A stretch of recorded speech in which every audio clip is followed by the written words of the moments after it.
बिस्मिल्लाहिर्रहमानिर्रहीम। आज का जो हमारा टॉपिक है ये आईकॉम पार्ट 2 बिजनेस स्टैटिस्टिक्स का चैप्टर नंबर 4 है। चैप्टर का नाम है इंडेक्स नंबर और ये काफ़ी मुश्किल समझ लें कि चैप्टर कंसिडर किया जाता है, लेकिन ऐसा कुछ है नहीं। ये मुश्किल नहीं है, बिल्कुल सादा चैप्टर है। सिर्फ इसके अंदर कंफ्यूजन ज़्यादा है, यानी इस चैप्टर को ख़ास तौर पर एक कंफ्यूज चैप्टर कहा जाता है। और ये एक एक ऐसा यानी एक टॉपिक है इंडेक्स नंबर जो वाक़तन जो है, अगर आप इसको हायर क्लासेस या हायर स्टडीज़ में अगर आप इसको देखें तो ये वाक़तन एक थोड़ी कंफ्यूजन क्रिएट करता है, क्योंकि इसके में जो डेटा है ना इसका, वो उसमें वेरिएशन बहुत ज़्यादा है। अब वो किस तरह वेरिएशन है वो हम चैप्टर को स्टार्ट करते हैं, मैं आपको थोड़ा कोशिश करूंगा समझाने की। तो आइए हम इसको शुरू करते हैं। अच्छा, अब ये देखें, ये चैप्टर का साइनॉप्सिस है, यानी कंप्लीट पूरे चैप्टर में हम क्या करने जा रहे हैं। इसमें देखें, पहला हमारा जो टॉपिक होगा वो होगा इंट्रोडक्शन के हवाले से। अब इस इंट्रोडक्शन में हमने क्या क्या सीखना है, हम देखेंगे डेफिनेशन ऑफ इंडेक्स नंबर कि जो एक इंडेक्स नंबर उसकी डेफिनेशन क्या है, इंडेक्स नंबर इटसेल्फ होता क्या है, ये हम सीखेंगे। फिर हम प्रॉपर्टीज ऑफ इंडेक्स नंबर इनको सीखेंगे कि एक जो इंडेक्स नंबर होता है उसकी क्या प्रॉपर्टीज होती हैं, एक इंडेक्स नंबर के लिए खूबियां खवास क्या होने चाहिए, ये देखेंगे हम। फिर base period for index number, ये जो बेस पीरियड वाला कॉन्सेप्ट है ना, ये जब तक ये क्लियर ना हो इंडेक्स नंबर के अंदर क्वेश्चन का सही होना सवाल ही पैदा नहीं होता। लिहाजा बेस पीरियड को अंडरस्टैंड करना, करंट ईयर को अंडरस्टैंड करना, ये हम यहाँ पे इसी इंट्रोडक्शन में ही आपको बताएंगे। फिर लिमिटेशंस क्या है इंडेक्स नंबर की। वैसे तो ओवरऑल स्टैटिस्टिक्स की लिमिटेशंस है, स्टैट्स जो है ये 100% एक्यूरेट रिजल्ट्स नहीं देती है, लिमिटेशंस पे बेस कर रही है। लेकिन उसके अंदर अब स्पेसिफिकली इंडेक्स नंबर जो है गवर्नमेंट भी यूज़ करती है, प्राइवेट इदारे भी यूज़ करते हैं, तो लेकिन इसकी कुछ लिमिटेशंस हैं, ऑब्वियसली देयर आर। तो वो हम यहाँ पर इसको डिस्कस करेंगे कि वो लिमिटेशंस क्या हैं। उसके बाद जो हमारा ये इंट्रोडक्शन, आपको बेसिक इंडेक्स नंबर के बारे में काफ़ी आइडिया हो जाएगा। फिर हम दूसरा टॉपिक अपना स्टार्ट करेंगे, टाइप्स ऑफ इंडेक्स नंबर। अब टाइप्स जब हम बात करते हैं ना, तो उसमें वैसे ओवरऑल तो टाइप्स दो ही हैं इंडेक्स नंबर की, बेसिक अगर हम इसको बात करें। एक को कहते हैं सिंपल इंडेक्स नंबर और एक को कहते हैं कंपोजिट इंडेक्स नंबर।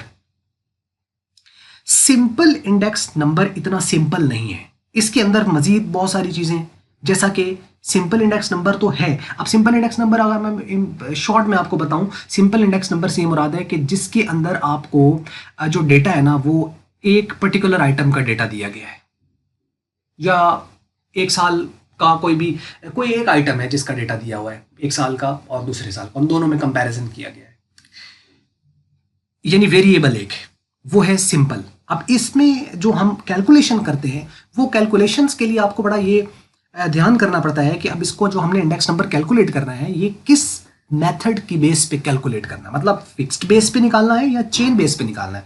ये क्वेश्चन के अंदर बड़ा ध्यान से देखना पड़ता है कि ये जो क्वेश्चन इंडेक्स नंबर का हम करने जा रहे हैं, जो कि सिंपल का ही है, ठीक है, कि एक आइटम दिया गया है, कंपोजिट में एक से ज़्यादा आइटम दिए गए होते हैं।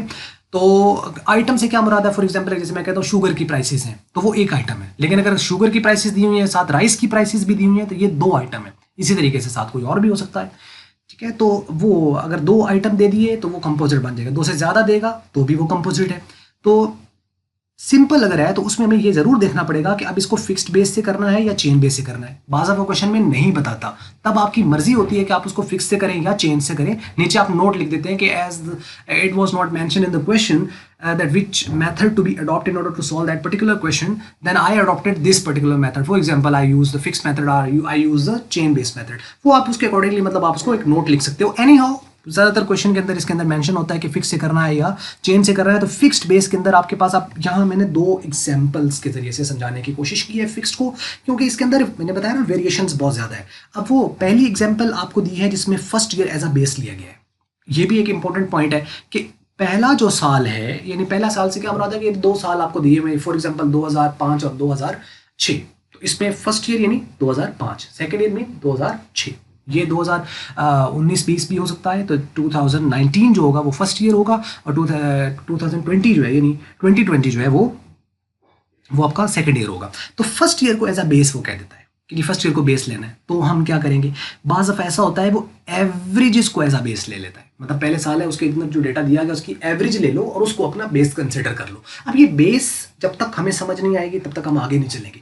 माइंड में आ रहा होगा आपके क्वेश्चन कि ये बेस क्या है, ये क्या है, लेकिन अभी आपको मीन्स के जैसे मैंने बताया कि साइनॉप्सिस को एक बार देखें at the start of the video, फिर आप इसके पूरे के लेक्चर्स को देखें और लेक्चर देखने के बाद फिर इस साइनॉप्सिस पर आए। जितनी समझ आपको सारे लेक्चर देखने के बाद इनकी आएगी ना, उतनी शायद शुरू में नहीं आएगी, लेकिन आप इसको थोड़ा पॉइंट्स को कुछ ना कुछ जहन में रखें, जगह दें। जब आप थोड़ी जहन में जगह देंगे तो ऑब्वियसली चीज़ें थोड़ी आसान होना शुरू हो जाएंगी। एनी हाउ, 2 एग्जांपल्स हम यहाँ पे देखेंगे और इस तरीके से हमारा फिक्स्ड बेस कवर होगा। तो दूसरा हमारे पास चेन बेस है। चेन बेस में क्या होता है कि when price data is given. अब इसमें 2 चीज़ें हैं, चेन बेस तो दिया है, लेकिन ये देखो मैंने बोल्ड किया हुआ है कि प्राइस डेटा गिवन है। क्वेश्चन की स्टेटमेंट को पढ़ लेना है कि प्राइस डेटा ऊपर लिखा हुआ है, वो क्या लिख रहा है कि following is the price data of the commodity जो भी है, या वो कह रहा है कि following are the price relatives, means कि ये दोनों अलग अलग हैं। इससे फर्क पड़ता है, बिल्कुल फर्क पड़ता है, तभी तो अलग लिखें कि प्राइस डेटा दिया हुआ है या प्राइस रिलेटिव्स दिए गए हैं। अब इसमें भी एग्जांपल 1 दी हुई है और एग्जांपल 2 दी हुई है। इसमें बेस गिवन है, मतलब एक उसने बेस बताई हुई है कि जी इस साल को बेस ले लीजिए, और बेस इज नॉट गिवन, वो बेस नहीं उसने बताई। अब क्या करेंगे? अब इसमें 2 अप्रोचेस हैं, वो कौन सी हैं वो हम आगे इंशाल्लाह देखेंगे। एनी हाउ, इस तरह करके यानी 2 तरीके आ सकते हैं कि बेस दी है, बेस नहीं दी। इस तरीके से प्राइस रिलेटिव दे तो उसमें भी इसी तरह बेस दी हुई है या बेस नहीं दी हुई। अब दी हुई है तो उसमें हम क्या करेंगे, नहीं दी हुई तो हम क्या करेंगे, तो इस तरह हम इस चीज़ को देखेंगे। तो इससे क्या होगा कि हमारा सिंपल इंडेक्स नंबर जो कि शुरू के कुछ क्वेश्चंस हैं वो कवर हो जाएंगे। इसमें हमें दोनों मेथड्स भी पता चल जाएंगे, फिक्स्ड बेस और चेन बेस। ये मेथड हैं, ये इसमें भी यूज़ होते हैं। तो आइए हम नीचे देख लेते हैं। अब सेकंड जो टाइप है इंडेक्स नंबर की, that is the composite index number. Composite जैसे मैंने पहले बताया कि आइटम एक से ज़्यादा होते हैं, और आइटम से क्या मुराद है, वो पर्टिकुलर कोई भी एक कमोडिटी वगैरह कोई भी हो सकती है जिसकी प्राइसेस या क्वांटिटी दी हुई है। अब इसमें कंपोजिट में अनवेटेड भी हो सकते हैं और वेटेड भी हो सकते हैं। अनवेटेड जैसे हमने पढ़े थे वेटेड मीन, हमने चैप्टर नंबर 3 में देखा था वेटेड मीन, उसके साथ कुछ वेट्स दिए होते हैं। वेट्स क्यों दिए जाते हैं? ताकि उनकी इंपॉर्टेंस दोनों की जो होती है या उनका यूजेज होता है वो इक्वल नहीं होता है, तो हम उनको बराबर करने के लिए, ताकि उनका आपस में कंपैरिजन हो सके, उनको बराबर करने के लिए हम उनको इक्वली वेट्स असाइन करते हैं ताकि वो इक्विवेलेंट हो जाए। जब वो इक्विवेलेंट होंगे तो तभी तो कंपैरिजन हो सकता है। यानी जैसे बच्चा है उसको बड़े के साथ कंपैरिजन नहीं हो सकता है, तो इसका मतलब है कि अब वेटेज अलग होती है। जैसे कुछ सब्जेक्ट होते हैं वो 50 नंबर के होते हैं, कुछ सब्जेक्ट 100 नंबर के होते हैं। अब उसमें आपको उनको अगर आपस में कंपेयर कर रहा है तो या तो दोनों 50-50 के हो जाए या दोनों 100-100 के हो जाए। और इसी वजह से हम बाज़ दफ़ा जैसे परसेंटेज हम कैलकुलेट करें तो परसेंटेज का मकसद यही होता है ताकि वो कंपैरिजन आप कर पाए। एनी हाउ, अनवेटेड के अंदर सिंपल एग्रीगेटिव इंडेक्स आ जाएगा। सिंपल है, अब इसमें अनवेटेड में भी 2 है, सिंपल एग्रीगेटिव इंडेक्स नंबर और सिंपल एवरेज ऑफ रिलेटिव्स। ये 2 आएंगे इसके अंदर अनवेटेड में।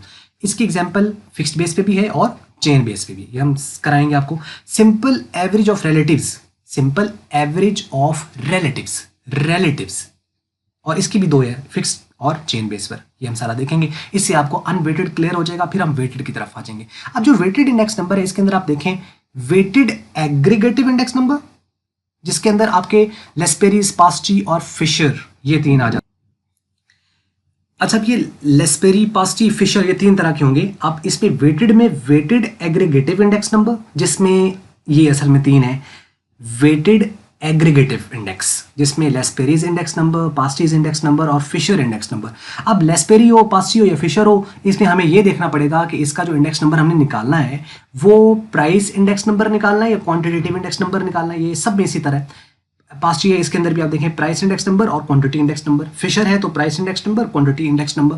तो ये हमें देखना पड़ेगा। फार्मूला थोड़ा सा चेंज होता है, वो अब चेंज तो ओवरऑल खैर अच्छा सा ही आ जाता है, लेकिन देयर इज समथिंग, वो हम इंशाल्लाह देखेंगे। अच्छा, उसके बाद इनकी एग्जाम्पल दी हुई है, इन तीनों मेथड्स की एग्जाम्पल दी हुई है, और एग्जाम्पल इन दोनों की 2 एग्जाम्पल दी है। इन तीनों मेथड्स की 2 एग्जाम्पल दी हुई है, जिसमें एक आपको यहाँ देखिए ब्रैकेट में लिखा है 1 करंट ईयर, और जो एग्जाम्पल 2 उसमें लिखा हुआ है 2 करंट ईयर। अब इसका क्या मतलब हुआ? इसका ये मतलब है कि फॉर एग्जांपल आपको करंट ईयर एक ही दिया हुआ है, बेस ईयर तो एक होता है ना। फॉर एग्जांपल मैं मिसाल आपको देता हूँ कि जैसे 2009 है और 2009 का डेटा दिया हुआ है, 2010 का दिया हुआ है। अब 2009 बेस ईयर हो गया, वो बताएगा, और 2010 है यानी उसके नेक्स्ट ईयर वो आपका करंट ईयर हो जाएगा। लेकिन अगर यूं हो 2009, 2010 एंड 2011, अब इसमें बेस ईयर तो एक ही होना है ना। चलिए जैसे 2009 बेस ईयर है तो इसका अंदर 2010 जब हम कैलकुलेट कर रहे होंगे नेक्स्ट नंबर तो 2010 हमारा करंट ईयर है। लेकिन जब हम 2011 पे जाएंगे तो अब हमारा करंट ईयर 2011 है। तो क्या हमारा बेस ईयर चेंज हो गया? नहीं, बेस ईयर चेंज नहीं होगा। बेस ईयर हमारा एक ही होता है, जिसकी बेस पर चेन में अगर हम कैलकुलेट कर रहे हो तो चेन की बेस पर जरा डिफरेंट होता है। एनीहो, तो ये दो एग्जांपल्स हम देखेंगे। उसके बाद वेटेड एवरेज ऑफ रिलेटिव्स है एक, ये टॉपिक होगा weighted average of relatives when weights are directly given. इसमें डायरेक्टली वेट दिए गए होते हैं, उसका एक सिंपल सा फॉर्मूला है, ये करेंगे तो हम इसको कर पाएंगे। और आखिर पे तीसरा टॉपिक होगा कन्वर्जन ऑफ इंडेक्स नंबर, जिसके अंदर फिक्स से चेन में कैसे आते हैं और चेन से फिक्स में कैसे आते हैं। फिर इसकी ऑब्जेक्टिव एमसीक्यूज हैं और इसकी एक्सरसाइज है, और ये हमारा चैप्टर भी एंड हो जाएगा। अच्छा, अगर आप गौर करें तो इस पूरे चैप्टर के अंदर 3 टॉपिक है, देखने में तो 3 है, introduction, types of index number और उसके बाद कन्वर्जन, दैट्स इट, और तो कुछ नहीं है। मतलब हमें इंडेक्स नंबर को देखना है, इंडेक्स नंबर के टाइप्स को देखना है और कन्वर्जन देखनी है कि इंडेक्स हम फिक्स से चेन में कैसे आते हैं और चेन से फिक्स में कैसे। चैप्टर खत्म हो गया। बहुत आसान है, बहुत आसान है फिर तो, लेकिन इतना आसान नहीं है। मतलब ये लगता ऐसा ही है कि इंट्रोडक्शन देखा, टाइप्स देखी और कन्वर्जन देखी और चैप्टर खत्म, लेकिन उनके अंदर बहुत कुछ है। तो लेकिन ये इतना कुछ जब आपको सीक्वेंस में बता दिया गया है तो आप यकीन जानिए इससे इंतहा किस्म की आपके लिए आसानी हो जाएगी। और वीडियो को अगर आप सीक्वेंस पे अगर आप सही मानों में आप देख लेते हैं और शेयर ज़रूर करें दूसरे लोगों के साथ जिन तक ये पहुंचे और वाकईतन एक कंटेंट अगर किसी को इसका फ़ायदा हो सकता है तो मुझे दिली खुशी होगी।